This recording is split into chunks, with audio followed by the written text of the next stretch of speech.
கர்த்தருடைய பரிசுத்த நாமத்துக்கு மகிமை உண்டாவதாக. ஆண்டவரோட அந்த வார்த்தைக்கு போகிறதுக்கு முன்னாடி மறுபடியுமாக இந்த இன்னொரு ஓய்வு நாள்லையும் ஆண்டவர் ஆராதிக்கிறதுக்கு அவர் கொடுத்ததான அந்த அவருடைய கிருபைக்காக அவருக்கு நன்றியை செலுத்துகிறவருக்கு மகிமை உண்டாகட்டும். அது மட்டும் இல்லாமல் நம்மளோட நம்மளோட விசுவாசியாக இருக்கக்கூடிய நம்மளோட சுவிசேஷ திருச்சபையினுடைய விசுவாசியாக இருக்கக்கூடிய பிரதர் ஃப்ரான்சிஸ் பிரதர் அவங்க எதிர்பார்க்காத சூழ்நிலைகளில் அவங்களுக்கு ஒரு மோசமான ஒரு பலவீனம் அவங்களுக்கு வந்து ரொம்ப பாடுகளப்பட்டார். இன்றைக்கி அந்த போராட்டத்தின் மத்தியிலையும் ஆண்டவர் இன்றைக்கி அவரை சாட்சியாக இன்றைக்கி இந்த ஆராதனையிலையும் அவரை நிறுத்தியிருக்காரு. ஆமென்.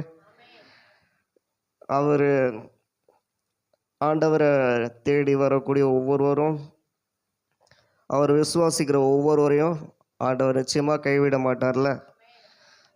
அதுக்கு பல பேர்கள் வந்து ஒரு ஒரு உதாரணமாக இருக்காங்க. பல பேர்களோட வாழ்க்கையில் ஆண்டவர் அற்புதங்களை செய்ய செய்ய அது ஒருப்பட்ட சாட்சிகளை எழுப்பிட்டுருக்கு. இன்றைக்கி நம்மளோட சபையிலையும் கூட பிரதருக்கு ஒரு நல்ல ஒரு விடுதலை கொடுத்து ஆண்டவர் இன்றைக்கி அவரை பலப்படுத்தி இன்றைக்கி அந்த இடத்துக்கு கொண்டு வந்திருக்காரு. ஆண்டவருக்கு அதற்காக நன்றியை செலுத்துகிறேன். இன்னும் இதுக்கு முன்னாடி இந்த போராட்டத்துக்கு முன்னாடி அவருக்கு இருந்த அந்த பலத்தையும் அந்த ஒரு ஆவிக்குரிய அந்த ஒரு வளர்ச்சியை விட நிச்சயமாக இந்த போராட்டத்துக்கு அப்புறம் அவருக்கு இன்னும் பலமாக இருக்கும். ஆண்டவர் பலப்படுத்தியிருக்காரு அப்படின்றத நான் விசுவாசிக்கிறேன். இதுக்கு முன்னாடி இருந்த அந்த விசுவாசத்தை விட, இதுக்கு முன்னாடி இருந்த அந்த ஆண்டவரோட இருந்த அந்த ஐக்கியத்தை விட நிச்சயமாக இப்போது அது இன்னும் அதிகமாக வளர்ச்சி அடைஞ்சிருக்குன்றதை நான் விசுவாசிக்கிறேன். அந்த வளர்ச்சி அவரை நிச்சயமாக இன்னும் தொடர்ந்து பலப்படுத்தும். ஆமென். அவர் அழைத்த ஆண்டவர் நிச்சயமாக தொடர்ந்து இன்னும் அவரோட வாழ்க்கையில் பெரிய காரியங்களை செய்ய போகிறார். ஆமென். விசுவாசிக்கிறீங்களா? ஆமென். அப்படியாக இந்த நாளிலே கூட, இந்த ஓய்வு நாளையும் கூட நம்ம தியானிக்கிறதுக்கென்று ஆண்டவர் ஒரு வார்த்தை கொடுத்துருக்காரு. அந்த வார்த்தை என்ன அப்படின்றத நம்ம பார்க்கலாம். ஆண்டவர் இந்த குறிப்பிட்ட இந்த ஒரு வேத வசனம் மூலமாக இன்றைக்கி சில காரியங்களை ஆண்டவர் நம்மளோட பேசுவதற்கு ஆண்டவர் சித்தம் கொண்டு இருக்காரு. அப்படியாக ஆண்டவர் நம்மளுக்கு கொடுத்துருக்கதான நம்ம தியானிப்பதற்கென்று ஆண்டவர் கொடுத்துருக்கதான அந்த வார்த்தை என்னன்றதை நம்ம வாசிக்கலாம். எல்லாரும் சேர்ந்தே வாசிங்க. நீதிமொழிகள் 3ஆம் அதிகாரம் 34ஆம் வசனம். நீதிமொழிகள் 3ஆம் அதிகாரம் 34வது வசனம்.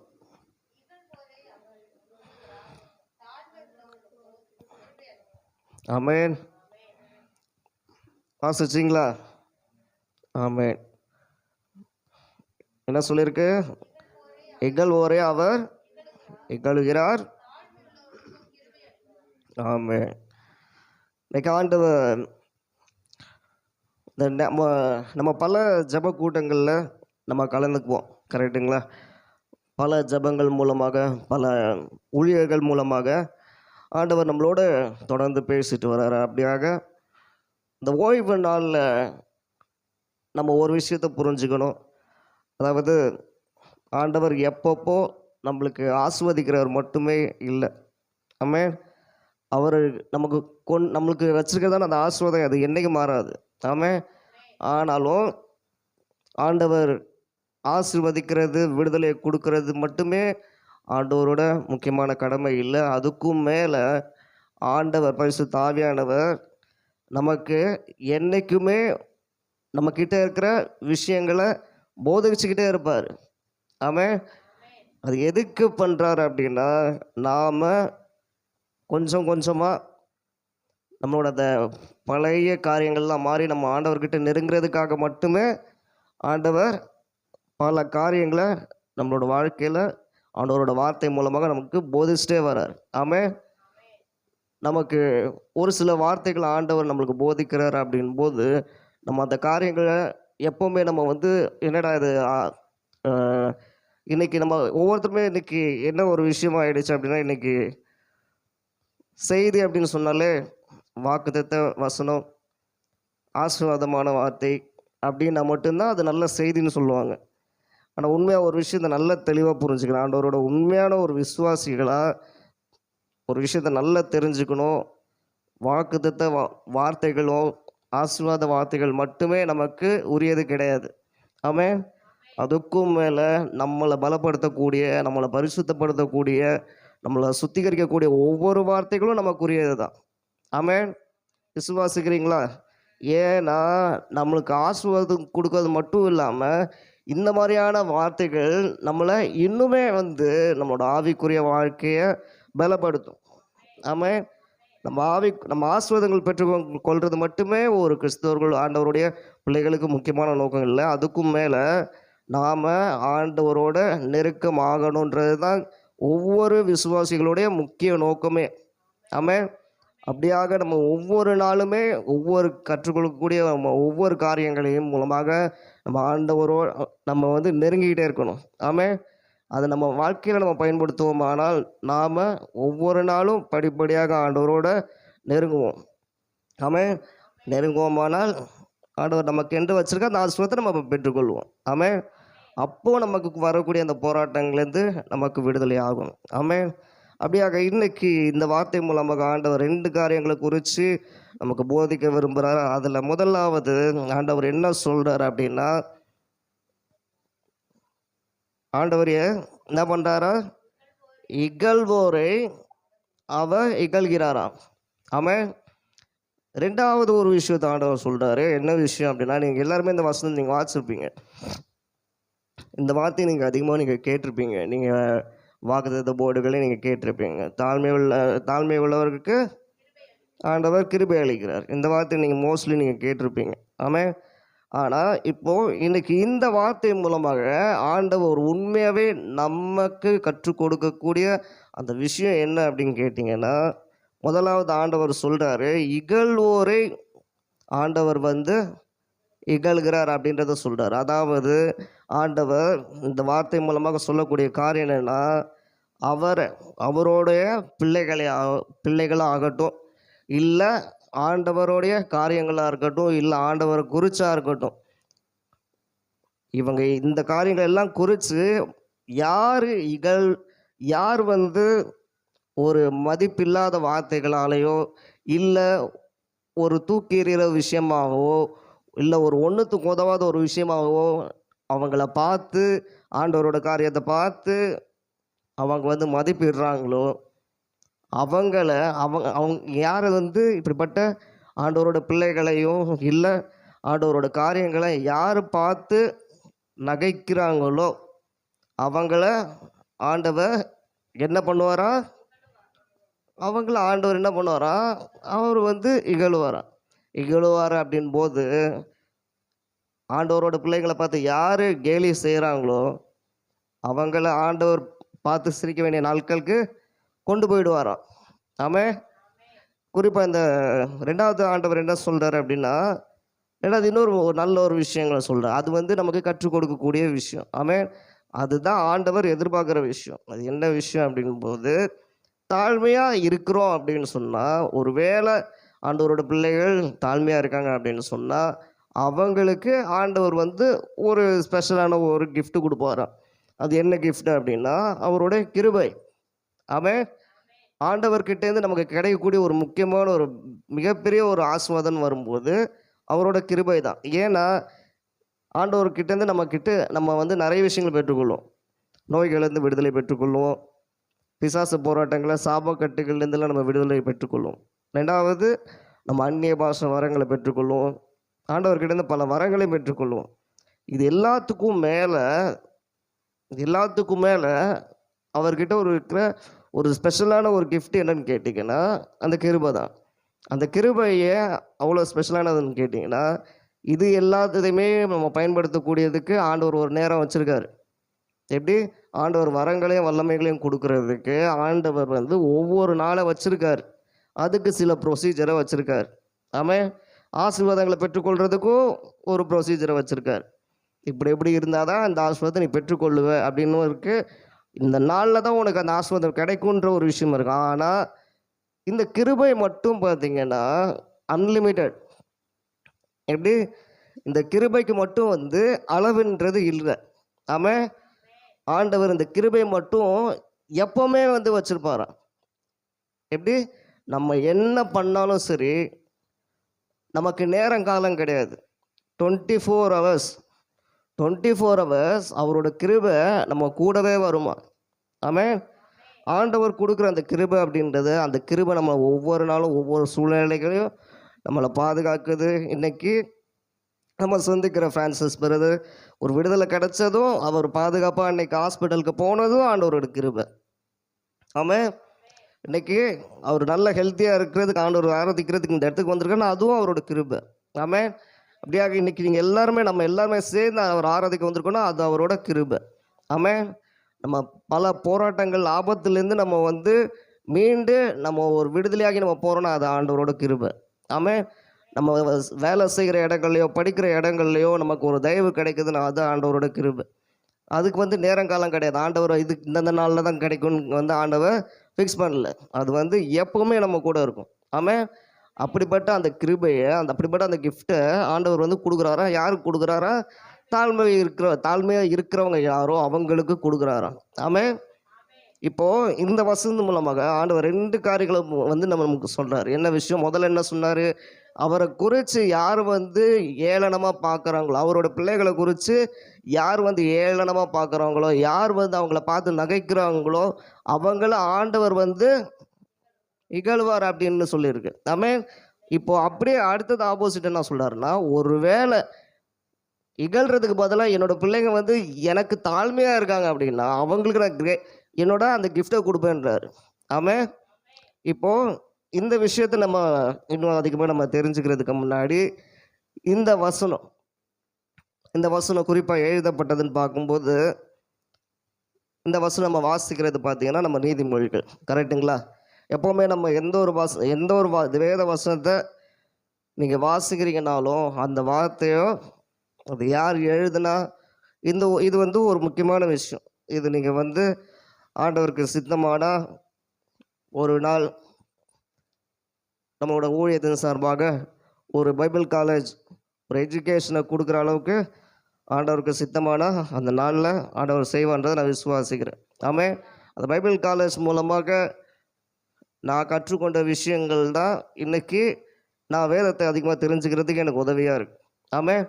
இந்த ஒரு விஷயத்தை வந்து ஒவ்வொருவருமே பெற்றுக்கொள்ளணும். ஸோ அதனால் அதுக்குன்னு ஆண்டவர் சித்தம் வச்சுருந்தார் அப்படின்னா அவருக்கு சித்தமான நாளில் நடக்கும். ஆமாம். அதில் முக்கியமாக நம்ம வந்து கற்றுக்கொண்ட ஒரு முக்கியமான விஷயம் என்னென்னா, ஆண்டவரோட ஒரு வசனத்தை நம்ம தெரிஞ்சுக்கணுன்னாலும், அதை நம்ம புரிஞ்சுக்கணுன்னாலும், ஆண்டவர் நம்மளோட என்ன விஷயங்களை பேச விருப்பப்படுறாரு அப்படின்னாலும் அந்த அதிகாரம், அந்த வேத புஸ்தகத்தினுடைய பின்னாடியே நம்ம நிச்சயமாக தெரிஞ்சுக்கணும். ஆமாம். அதை தெரிஞ்சுக்காமல் அந்த ஒரு குறிப்பாக இருக்கக்கூடிய அந்த வசனத்தை நம்மளால் புரிஞ்சுக்க முடியாது. ஆமாம். இன்றைக்கி எல்லாருமே நம்ம என்ன பண்ணுறோம்னா, மேலோட்டமாக ஒரு வசனத்தை வாசி நம்ம போயிடுறோம். ஆண்டவர் இதுதான் செய்ய விரும்புகிறாரு அப்படின்னு. ஸோ அப்படியாக நம்ம வந்து அதோட சூழ்நிலைகளையும் பின்னணியை நம்ம வந்து நிச்சயமாக தெரிஞ்சுக்கிறோம் அப்படின்னா தான் நம்ம அந்த வார்த்தையினுடைய உண்மையான பாடத்தை ஆண்டவர் நமக்கு சொல்லிக் கொடுக்க அந்த காரியத்தை நம்ம தெரிஞ்சுக்க முடியும். அப்படியாக இந்த வசனத்தை, இந்த வார்த்தைகளை எழுதினது நீங்கள் கவனிச்சிங்க அப்படின்னா, நம்ம வாசிக்கிற இந்த வசனத்தை நம்ம வாசிக்கிறது நீதிமொழிகள். அதாவது இது வந்து ஒரு கவிதை புஸ்தகம் அப்படின்னு சொல்லலாம். ஆமாம். இந்த கவிதை புஸ்தகத்தை இதை யார் எழுதுனா அப்படின்னு கேட்டிங்கன்னா, யார் எழுதுனா? நீதிமொழிகளை யார் எழுதுனா? சொல்லுங்கள். சாலமோன். ஒவ்வொருத்தருமே சொல்லணும். ஒவ்வொருத்தருமே வேதம் வாசிக்கிற விஷயங்களில் நம்ம முன்னேற்றத்தை நம்ம அடையணும். ஆமாம். நம்ம அடையும் போது தான் அது நல்லது. அப்படியாக இந்த புஸ்தகத்தை குறிப்பாக எழுதுறது யாருன்னு கேட்டிங்கன்னா சாலமோன். இந்த புஸ்தகங்களில் முக்காவாசி வசனங்களை முக்காவாசி அதிகாரங்களை எழுதுனது சாலமோன். தாவீதினுடைய மகனாகிய சாலமோன் அவர் தான் இதில் இருக்கக்கூடிய முக்கியமாக மெஜாரிட்டி வசனங்களை அதிகாரங்களை அவர் தான் எழுதுனது. அவருக்கு அடுத்து இந்த வசனங்களை யார் எழுதியிருக்காங்க அப்படின்னு பார்த்தீங்கன்னா, இவர் இந்த நீதிமொழிகளை ஒருத்தர் மட்டும் எழுதலை, குறிப்பாக 3 பேர் எழுதியிருக்காங்க. 3 பேர் மட்டும் ஸ்பெஷலாக மென்ஷன் பண்ணிட்டு மீதி பேர்கள் வந்து குறிப்பிடல. அதாவது இதில் ஆனால் இந்த அதிகாரத்தில் இந்த புஸ்தகத்தில் எழுதப்பட்ட ஒவ்வொருத்தருமே பார்த்தீங்கன்னா ரொம்ப அறிவு வாய்ந்தவங்களாம். ஆமாம், ஆண்டவர் ரொம்ப ஸ்பெஷலாக நல்ல அறிவு கொடுத்தவங்க தான். அந்த அறிவு உள்ளவர்கள் தான் இந்த வசனங்களை இந்த புஸ்தகத்தை முழுமையாக எழுதியிருக்காங்களாம். அதில் சாலமோனுக்கு அடுத்து எழுதுனது யாருன்னு கவனிச்சிங்க அப்படின்னா, ஆகூர் அப்படின்ற ஒரு புத்திசாலி. அவர் அப்படி தான் மென்ஷன் பண்ணுறாங்க. அவர் ஒரு புத்திசாலி அப்படின்னு தான் சொல்கிறாங்க. புத்திசாலிகளால் எழுதப்பட்ட புஸ்தகம் இது. ஆமாம், அப்படியாக ஆகூர் அப்படின்றவரும் எழுதியிருக்காரு. அதுக்கும் மேலே ராஜா லேமுவேல் அப்படின்ற அந்த ஒரு அரசரும் எழுதியிருக்கார். இப்படி இவங்க எல்லாருமே அறிவு படைத்தவங்க. குறிப்பாக ஆண்டவர் கற்றுக் கொடுத்த அந்த ரொம்ப முக்கியமான அறிவுகளை மட்டுமே இதில் வந்து ஜனங்க கிட்ட கொண்டு போகணுன்ற ஒரு நோக்கத்துக்காக இவங்க எல்லாரையும் வச்சு எழுதியிருக்கார். எப்படி விசுவாசிகள் தெரிஞ்சிக்க வேண்டிய முக்கியமான அறிவை விசுவாசிகிட்ட கொண்டு போகணுன்றதுக்காக இந்த அறிவாக இருக்கக்கூடிய இவர்களை வச்சு இந்த வசனத்தை வந்து எழுதியிருக்காங்க. ஆமாம், இப்போது இந்த வசனத்தில் இப்படி நம்ம போட்டிருக்கு. இப்போது இந்த நீதிமொழிகள் உண்மையாகவே எதுக்காக எழுதியிருக்காங்க அப்படின்னு கேட்டிங்கன்னா, ஒரே ஒரு விஷயம்தான். ஒரு 2 காரியத்தை தான் மெயினாக அடிப்படையாக வச்சு இந்த புஸ்தகத்தை எழுதியிருக்காங்க. அதில் குறிப்பாக பார்த்தீங்கன்னா, ஒவ்வொரு விசுவாசிகளும் அறிவை பெற்றுக்கொள்ளணுமா. இப்படி ஒவ்வொரு விசுவாசிகளுமே அறிவை அடையணுமா. அது எந்த அறிவுன்னு கேட்டிங்கன்னா, ஆண்டவரோட அறிவு. ஆண்டவரை பற்றிய அந்த அறிவு ஒவ்வொரு விசுவாசிகளுமே அறியணுமா. இதில் இந்த வசனத்தை நீங்கள் நல்லா இந்த முழு அதிகாரத்தையும் நீங்கள் வாசிச்சிருந்தீங்கன்னா உங்களுக்கு தெரிஞ்சிருக்கும். நிறையவே ஒழுக்கமான விஷயங்கள், நிறைய ஐடியாஸ் வந்து இதில் சொல்லியிருப்பாங்க. ஆமாம், அப்படி இதில் வந்து அடிப்படையாக வைக்கக்கூடிய ஒரு விஷயம் என்ன அப்படின்னு கேட்டிங்கன்னா, அறிவு. 2வது ஆண்டவரோட அந்த வார்த்தையை பற்றி பின்பற்றக்கூடிய ஒரு விஷயத்த இதில் வந்து மோஸ்ட்லி வந்து அதில் வந்து குறிப்பிட்டிருப்பாங்க. 3வது இதை எல்லாத்தையுமே சேர்த்து ஒரு விசுவாசி ஆண்டவருக்கு முன்பாக உண்மையாக இருக்கணும் அப்படின்ற ஒரு விஷயத்தையும் மென்ஷன் பண்ணியிருக்காங்க. ஆமாம், இது எல்லாத்தையும் எப்படி நீதிமொழிகள் குறிப்பாக வந்து எந்தெந்த விஷயங்களை பேஸ் பண்ணி எழுதியிருக்காங்க. முதல் விஷயம், ஒவ்வொரு விசுவாசியும் அறிவை பெற்றுக்கொள்ளணும் அப்படின்ற ஒரு காரணத்துக்காக எழுதியிருக்காங்க. 2வது ஆண்டவரோட அந்த வார்த்தையை பற்றிய அந்த பின்பற்றுதல் இருக்கணும் அப்படின்றதுக்காக எழுதியிருக்காங்க. ஆமாம், 3வது தான் ரொம்ப ஸ்ட்ராங்காக வந்து எழுதியிருக்காங்க. அந்த 3வது விஷயத்தை தான் நீங்கள் நிறைய வசனங்களை பார்த்துருப்பீங்க. ஆண்டவருக்கு முன்பாக ஆண்டவரோட பேரால் நேர்மையாக இருக்கணுன்றது தான் அடிப்படையாக வச்சு எழுதியிருக்காங்க. ஆமாம், அப்படி பார்க்கும்போது இந்த புஸ்தகம் ஆண்டவர் முக்கியமாக 2 விஷயத்தை குறித்து மெயினாக வந்து எழுதியிருக்கு. ஆமாம், என்ன விஷயம்? ஆண்டவரை பற்றிய அந்த அறிவோட ஆண்டவரோட ஜனங்களுக்கு முன்னாக நேர்மையாக இருக்கணும் அப்படின்ற ஒரு காரியத்தை மெயின் அடிப்படையாக வச்சு தான் இந்த முழு புஸ்தகத்தினுடைய அந்த வசனங்களும் எழுதப்பட்டிருக்கு. ஆமாம், அப்படி இந்த வசனங்கள் முழுக்கவே பார்த்திங்கன்னா விசுவாசிகள் தெரிஞ்சிக்க வேண்டிய முக்கியமான அறிவு. கரெக்டுங்களா? இப்போ நம்ம ஜென்ரல் நாலேஜும் சொல்லுவோம் பாருங்கள். அதே மாதிரி விசுவாசிகள் தெரிஞ்சிக்க வேண்டிய முக்கியமான அறிவு வாய்ந்த ஒரு முக்கியமான ஒரு பாடமாக இப்படிப்பட்ட இந்த பாடங்கள் இருக்கக்கூடிய இந்த புஸ்தகத்தில் இப்போ நம்ம என்ன வாசிக்கிறோம்? குறிப்பாக ஒரு விஷயத்தை நம்ம இப்போ என்ன வாசித்தோம்? ஆமாம், தாழ்மை உள்ளவர்களுக்கு அவர் கிருபை அளிக்கிறார் அப்படின்னு சொல்லிட்டு இந்த பாடங்களை கொடுக்குற ஆண்டவரை பற்றிய அந்த அறிவை கொடுக்குற இந்த புஸ்தகத்தில் இப்போ இந்த வார்த்தை மூலமாக ஆண்டவர் நமக்கு கற்றுக் கொடுக்க போகிறார். ஆமென். அது என்ன விஷயம் அப்படின்னு நல்லா கவனிச்சிங்க அப்படின்னா, 2 விஷயம். முதல் விஷயம், ஆண்டவரோட ஆண்டவருக்கு விரோதமாக யார் யார் எழும்பி அவரோட பிள்ளைகளுக்கு விரோதமாக செயல்படுறாங்களோ, முக்கியமாக இந்த வசனத்தில் அவர் சொல்லப்பட்டிருது 2 வகையான மக்களை குறித்து. முதல் வகையான மக்கள் யாருன்னு கேட்டிங்கன்னா, ஆண்டவரை பின்பற்றுவாங்க, ஆனாலுமே அவங்க கிட்ட ஒரு ஒரு குவாலிட்டி இருக்குமா, என்னென்னா ஒன்றே ஒன்று தான், தலகணம். எனக்கு தெரியும் அப்படின்ற ஒரு அறிவு. அப்படிப்பட்டவங்க சுற்றி யார் என்ன சொன்னாலும் கேட்க மாட்டாங்க. எந்த ஊழியக்காரங்க எது சொன்னாலும் கேட்க மாட்டாங்க. எந்த வசனம் என்ன சொல்லியிருந்தாலுமே அதை கேட்க மாட்டாங்க. அவங்களுக்கு ஒரு ஆப்போசிட்டாக ஒரு விஷயம் தோணும், அதை செய்வாங்க. நான் தான் வசனம் எழுதினேன் அப்படின்ற மாதிரி இருப்பாங்க. அதே மாதிரி அவங்களுக்கு இன்னொரு விஷயம் இருக்குமா, சுற்றி இருக்கவங்களோட யாரையுமே மதிக்க மாட்டாங்க. ஆமாம், யாரையும் மதிக்க மாட்டாங்க. எளிமையாக இருக்கிறவங்கள பார்த்து ஏளனமாக சிரிப்பாங்களாம். ஆமாம். இன்னைக்கு இந்த விஷயங்களுக்கும் இதுக்கும் நம்ம கிறிஸ்துவுக்கும் என்ன சம்மந்தம் அப்படின்னு கேட்டிங்கன்னா, இன்னைக்கு இருக்கக்கூடிய கிறிஸ்தவர்களுக்குள்ளேயும் அன்னைக்கு வாழ்ந்த கிறிஸ்தவர்களுக்குள்ளேயும் இந்த ஒரு குறிப்பாக இந்த ஒரு விஷயம் இருந்தது. எளிமையாக இருக்கக்கூடிய விசுவாசிகளை பார்த்து இன்னொரு நல்ல வளர்ச்சி அடைஞ்ச அந்த விசுவாசிகள் அந்த ஜனங்களை பார்த்து ஏளனமாக பார்க்கக்கூடிய ஒரு மனப்பான்பு அன்னைக்கு இருந்துச்சு. ஆமாம், அன்னைக்கு இருந்துச்சு. ஸோ அதனால தான் ஆண்டவர் இன்னொரு விஷயத்த சொல்கிறாரு. இன்னொரு வசனத்தை நீங்கள் கேட்டிருப்பீங்க, இந்த மாதிரியான விஷயங்கள் ஆண்டவருக்கு விரோதமான விஷயம்.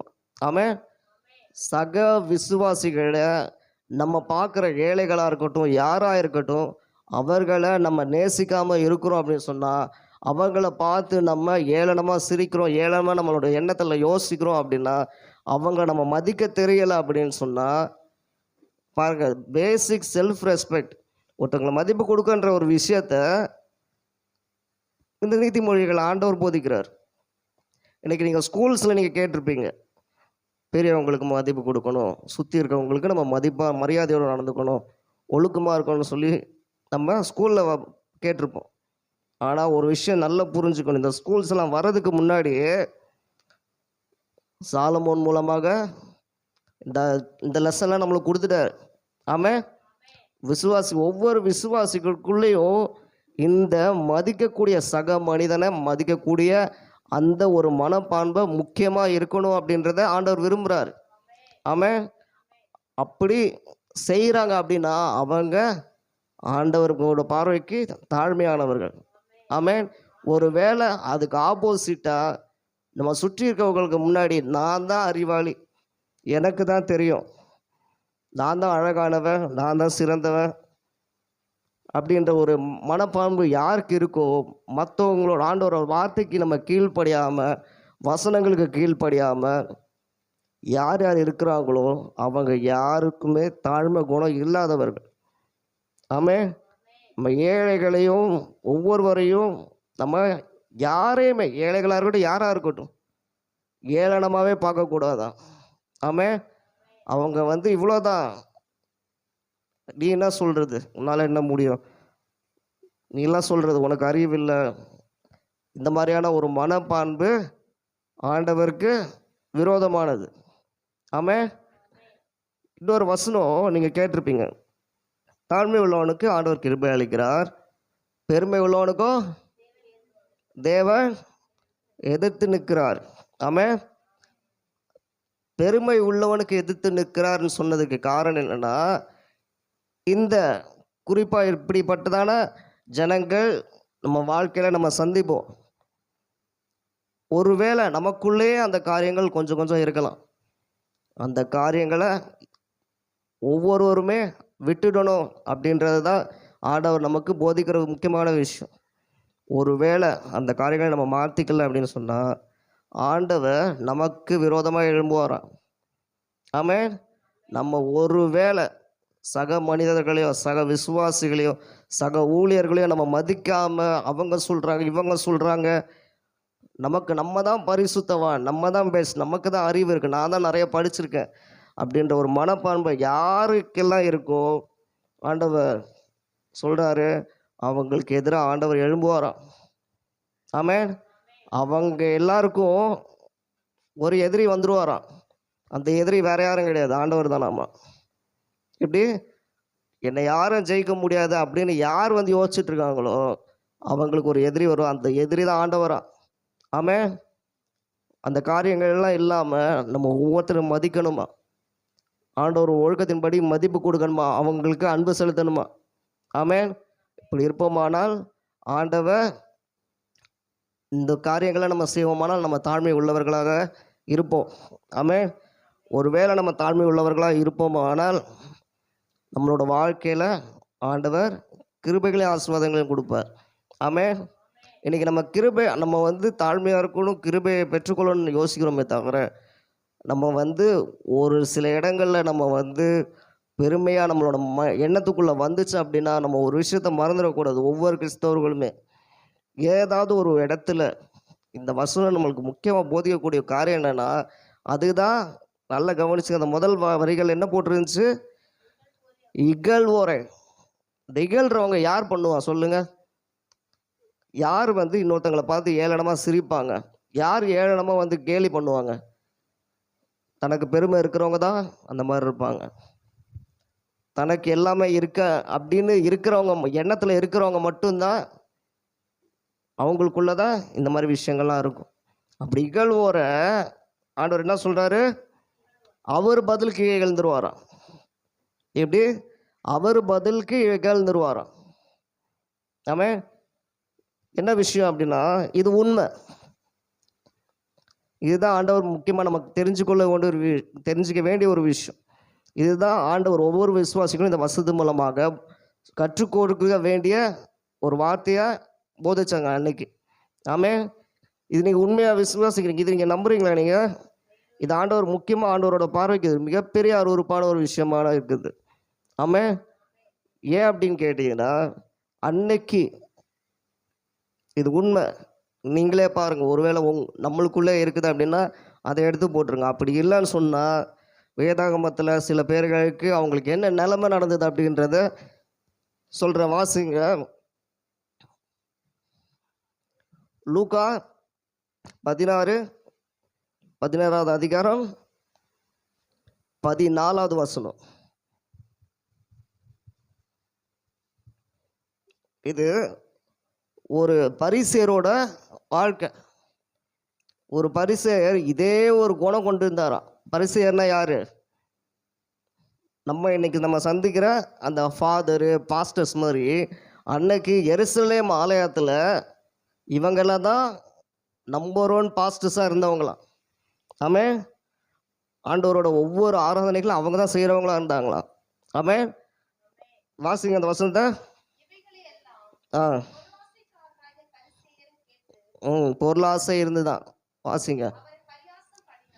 ம்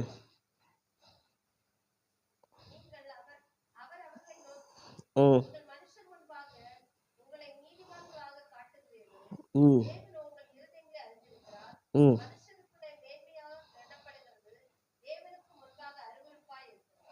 ஆமென். இந்த விஷயங்களை யாருக்கிட்ட பார்த்தாங்க? ஒரு ஊழியக்காரங்க கிட்ட பார்த்தாரு. ஆமென். என்ன போட்டிருக்கு? யார்கிட்ட? பரிசேயர்கிட்ட. இங்கே நம்ம கண்களுக்கு முன்பாக நம்ம பார்ப்போம் பார்த்தீங்களா, அந்த மாதிரி ஒரு பொசிஷனில் இருந்த, ஒரு இடத்துல இருந்த ஒரு ஊழியக்காரருக்குள்ளே இந்த விஷயம் வந்திருக்கு. ஆமென். அப்படிப்பட்ட விஷயங்களை ஆண்டவர் பார்த்து என்ன சொல்கிறாரா? எப்படி பார்க்குறாரா அந்த விஷயத்த? வாசிங்க. அப்படி பரியாசம் பண்ணுற அவரை பார்த்து ஆண்டவர் என்ன சொல்கிறாரு? அருவருப்பாக இருக்குதான். அப்படிப்பட்டவர்கள் இப்படி செய்கிறாங்க அப்படின்னா அவங்க ஆண்டவரோட பார்வைக்கு அருவருப்பானவங்களாம். ஆமென். பெருமை உள்ளவர்களாம் அன்னைக்கு அந்த பரிசேயர் இருந்திருக்காரு. அவருக்குள்ள பொருளாசை இருந்திருக்குது. நான் தான் பரிசுத்தவான்கள் அப்படின்ற ஒரு எண்ணம் இருந்திருக்கு. அப்படிப்பட்ட இருந்த அந்த பரிசேயர்கள் இவங்களை பார்த்து ஆண்டவர் சொல்றாரு பாருங்க, ஆண்டவர் இந்த மாதிரி ஒருத்தவங்க இருக்காங்க அப்படின்னு, இந்த மாதிரி ஒரு குணாதிசயங்கள் ஒருத்தவங்களோட எண்ணத்துக்குள்ளே ஒரு இருக்குது அப்படின்னு சொன்னால் ஆண்டவர் அவங்கள பார்த்து அருவருக்கிறாராம். ஆமென். அடுத்தது இன்னொரு வசனத்தை வாசிங்க. நெகேமியா 1ஆம் அதிகாரம் 4ஆம் அதிகாரம் நெகேமியா 4ஆம் அதிகாரத்தில் 1லேருந்து 3 வரைக்கும் வாசிங்க.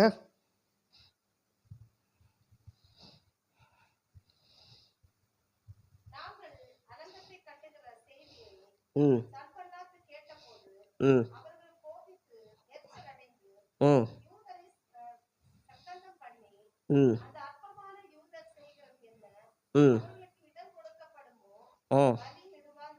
ம் ம் ம்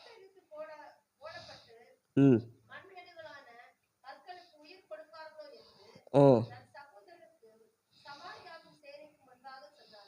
ம்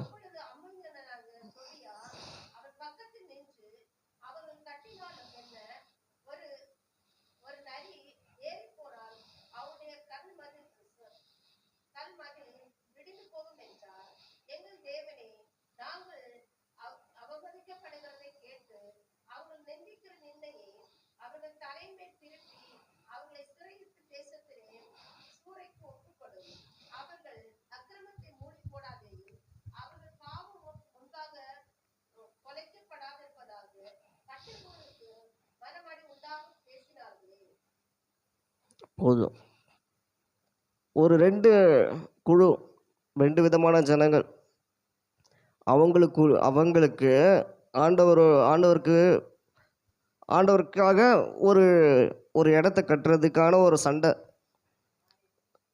எப்படி? ஆண்டவருக்கென்று ஒரு இடத்த கட்டுறதுக்கான ஒரு ஒரு 2 குழுக்கள். அதில் ஒருத்தர் அவரும் ஆண்டவரை வணங்குறவர் தான். எப்படி? அவரும் ஆண்டவரை வணங்குறவங்க. ஆனால் ஆண்டவரோட ஆலயத்தை கேட்டு ஆண்டவரை ஆராதிக்கிற அவர் என்ன பண்ணார்? எப்படி பேசுறாரு பாருங்க. ஸ்டார்டிங்கில் அந்த முதல் வசனத்தை வாசிங்க. ஆ ஆ ம் பாருங்க, எரிச்சலானாராம். அடுத்தது ம் பார்த்தீங்களா? அந்த யூதரை பார்த்து அவர் என்ன யோசிக்கிறாரா? ரொம்ப அற்பமாக, எல்லாம் ஒன்றுமே இல்லை, வெறும் கால் தூசிக்கு சமம் அப்படின்ற ஒரு வார்த்தையை நம்ம சொல்லுவோம் பார்த்தீங்களா? நம்ம ஒரு எண்ணம் இருக்கும் பாருங்க. அந்த ஒரு எண்ணம் அன்னைக்கு அவருக்குள்ளே இருந்திருக்கு. அவங்க அந்த அந்த எண்ணம் யாரை பார்த்து இருந்துச்சா? யூதர்களை பார்த்து. யூதர்கள் யாரு? யூதர்கள் ஆண்டவரோட பிள்ளைகள். ஆமே. அவங்கள பார்த்து அற்பமாக வந்து யோசிச்சிருக்காங்க. ஆமே. இப்படி இவங்க இப்போது இதெல்லாத்தில் வேகமாக நான் சொல்லிடுறேன். சொல்லிவிட்டு இவங்களுக்கு என்ன ஆச்சுன்றது நான் சொல்கிறேன். அடுத்ததாக வாசிங்க வேகமாக.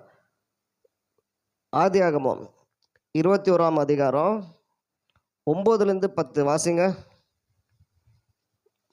ஆதியாகமம் 21:9 வாசிங்க. ம் ம் ம்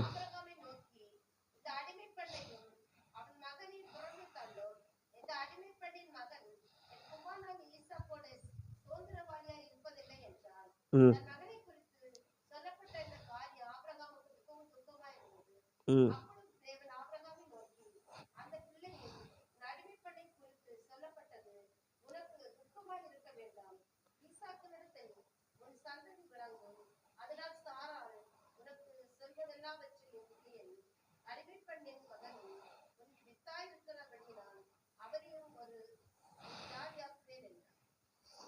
ஆமாம்.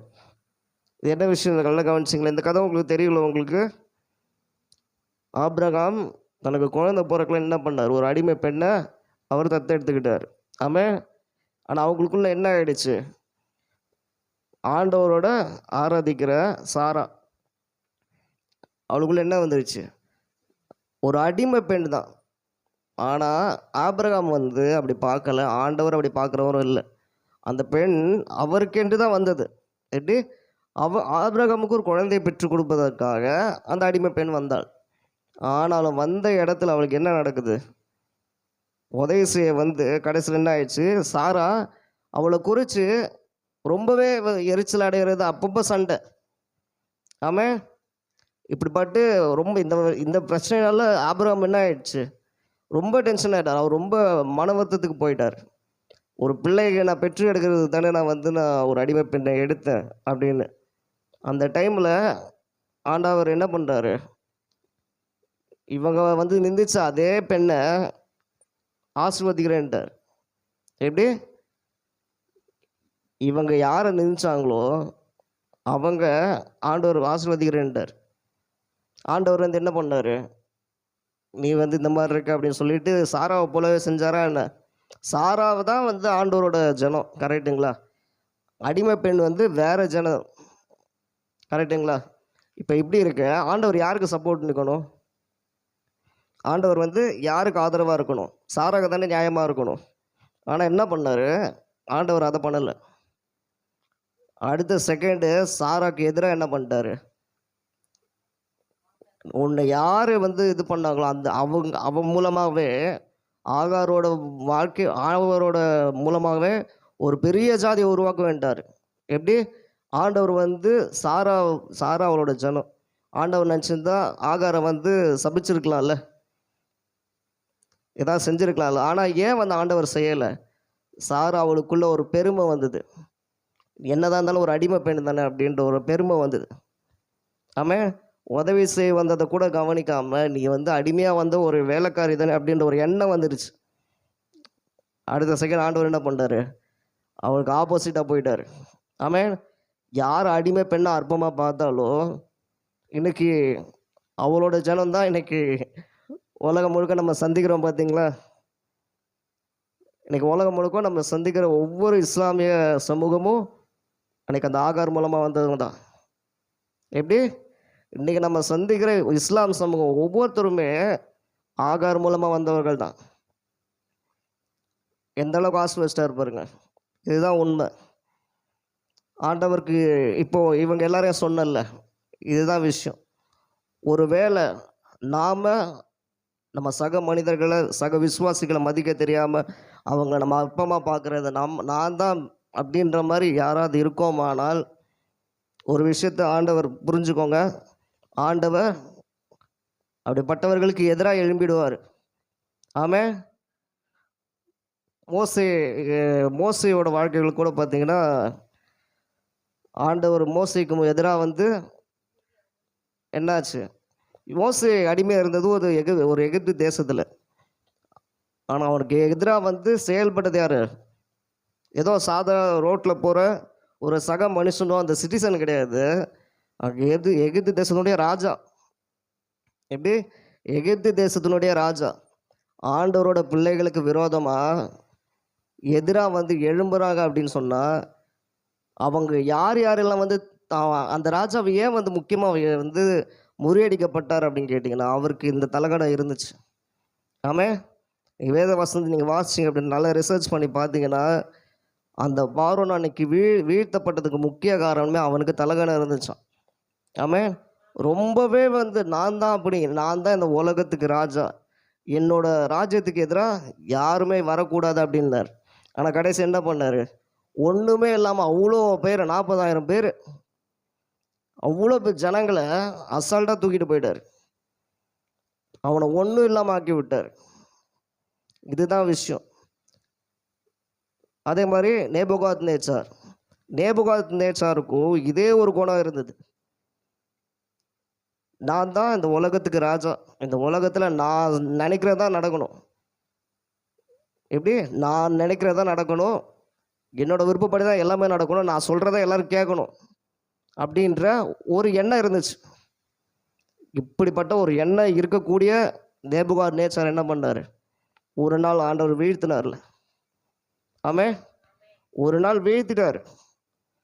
ஏன் இவங்க எல்லாருமே வீழ்த்தப்படுறாங்க அப்படின்னு கேட்டிங்கன்னா ஒரே ஒரு விஷயந்தான். அவங்களுக்குள்ள நான் அப்படின்ற ஒரு அகங்காரம். முக்கியமாக சக மனிதர்களை மதிக்க தெரியலை, சக மனிதர்களை அற்பமாக பார்க்குறது. ஏழைகளை அற்பமாக பார்க்கறது, கருப்பாக இருக்கிறவங்களும் அற்பமாக பார்க்கறது, இப்படி இன வேறுபாடு இந்த மாதிரியான விஷயங்கள், இந்த எண்ணங்கள்லாம் எண்ணத்துக்குள்ளே இருக்குது அப்படின்னா ஆண்டவர் அதை இருக்கிறாரு, அவங்களுக்கு விரோதமாக ஆண்டவர் எழும்புவார். ஆமென். இன்னைக்கு இதை ஒவ்வொரு கிறிஸ்தவர்கள் ஆண்டவருடைய பிள்ளைகளாக இருக்கக்கூடிய நம்ம நிச்சயமாக நமக்குள்ளே இருக்க அப்படி தானே நிச்சயமாக அதை மாற்றிக்கணும். ஆமென். எந்த சூழ்நிலைகளையுமே நம்ம யாரை பார்த்தும் அற்பமாக பார்த்துடக்கூடாது. நம்ம ஒரு வேளை ஒருத்தரை பார்த்து நீங்கள் அற்பமாக பார்த்தீங்கன்னா கூட ஆண்டவர் அப்படியே அவங்களுக்கு சப்போர்ட்டாக போயிடுவார். ஆமென். சும்மா கிடையாது. நீங்கள் யாரை பார்த்து நம்ம ஒருத்தரை பார்த்து கூட அற்பமாக பார்த்துட்டோம் அப்படின்னு, இப்போ நீங்கள் எக்ஸாம்பிளுக்கு நீங்கள் ஒரு ஒரு குப்பை அள்ளுற ஒரு பிரதரை கூட வச்சுக்கோங்க. நீங்கள் அவங்க குப்பை தானே குப்பை அள்ளுறவன் அப்படின்னு சொல்லிட்டு நீங்கள் ஒரு எண்ணம் நீங்கள் நினச்சிட்டிங்கன்னா கூட ஒரு நாள் நீங்கள் அந்த குப்பை அள்ளுறவங்க கிட்ட நீங்கள் காலில் போய் விழுகிற மாதிரி ஆண்டவர் பண்ணிவிடுவார். நீங்கள் குப்பை அள்ளுற மாதிரி பண்ணிவிட்டு ஆண்டவர் என்ன பண்ணுறாரு, அவனை எச்சமான ஆக்கி விட்டுருவார். ஆமாம், இதுதான் உண்மை. இவங்க எல்லாருக்குமே ஆண்டவர் அதை தான் பண்ணார். இந்த எண்ணம் யாருக்கெல்லாம் இருந்ததோ அவங்களெல்லாம் கீழே தள்ளிட்டு தாழ்மையாக இருந்த ஒவ்வொருவரையும் ஆண்டவர் உயர்த்தினார். ஆமாம். இன்னைக்கு சில பேரோட வாழ்க்கையில் நம்ம உயரத்துக்கு போகாமல் இருக்கிறது முக்கிய காரணமே நம்மளுக்குள்ள இந்த காரியம் இருக்குது. ஆமாம். ஆண்டவரோட அந்த ஆசீர்வாதத்தை நம்ம இன்றைக்குமே நம்ம பெற்றுக்கொள்ள முடியாமல் இருக்கிறதுக்கு முக்கிய காரணம் இதுதான். நம்ம எவ்வளோ முயற்சி பண்ணுறோம், ஆனாலும் நம்ம மேலே வரணும்னு நினைக்கிறோம், முடியல. ஏன்னா நம்ம மைண்ட்லேயே நம்ம எப்படி யோசிச்சுன்னுக்குறோம், நம்ம தான் ராஜான்னு யோசிச்சுன்னுக்குறோம். நம்ம தான் ராஜான்னு யோசிக்கிற வரைக்குமே ஆண்டவர் என்ன பண்ணுவார், நீ சர்வெண்ட்டாகவே இருந்தால் சொல்லுவார். எப்படி ஏன் அவரை நம்ம ஆராதித்தாலும் சரி, நமக்குள்ள அந்த ஒரு குணம் இருக்குது அப்படின்னு சொன்னால், நான் தான் ராஜான்னு இருக்கிறோம் அப்படின்னு சொன்னால் அவங்கள எப்போவுமே தாழ்வான இடத்துல தான் வச்சுருவார். ஆமாம். அப்போ அவங்களுக்கு ஆப்போசிட்டில் இருந்தவங்க யாரெல்லாம் அவங்களுக்குள்ள அந்த எண்ணத்தோட அற்பமாக பார்த்துருப்பாங்க பாருங்கள், அந்த அற்பமாக பார்த்தவங்க எல்லாரையும் ஆண்டவர் உயர்த்தி வச்சுருவார். ஆமாம். இதுதான் கிறிஸ்துவ வாழ்க்கை, இதுதான் மனிதனுடைய விதி. ஆமாம். சக மனிதனை மதிக்கணும். ஆண்டவர் யாரையுமே அற்பமாக பார்க்கல. ஆமாம். ஆண்டவர் ஒருத்தரையுமே அடிமை பெண், அந்த பெண், இவங்க அந்த தேசத்தை சேர்ந்தவங்க, அவங்க இவங்க அப்படின்னு ஆண்டவர் ஒருத்தரையுமே அப்படி பார்க்கல. ஆமாம். அப்படிப்பட்ட ஒரு குணாதிசயம் நமக்கு அவரோட விசுவாசிகளாக இருக்கக்கூடிய நம்ம ஒவ்வொருத்தருக்குள்ளே வருமானால், நம்ம தாழ்மையாக இருப்போமானால் நமக்கு அவருடைய அந்த கிருபை நமக்கு கிடைக்கும். ஆமென். விசுவாசிக்கிறீங்களா? அல்லேலூயா, அல்லேலூயா. எனக்கு இந்த வார்த்தை கேட்ட ஒவ்வொருவரும் ஆண்டவர் நம்மளோட கற்றுக் கொடுத்த அந்த பாடங்களை நம்ம வாழ்க்கையில் செயல்படுத்துவோமானால், நம்மளுக்குள்ள தாழ்மையை கொண்டு வருவோமானால் ஆண்டவர் நம்மளை உயரத்துக்கு கொண்டு போவார். ஆமென். இல்லை நான் எனக்கு தெரியும்,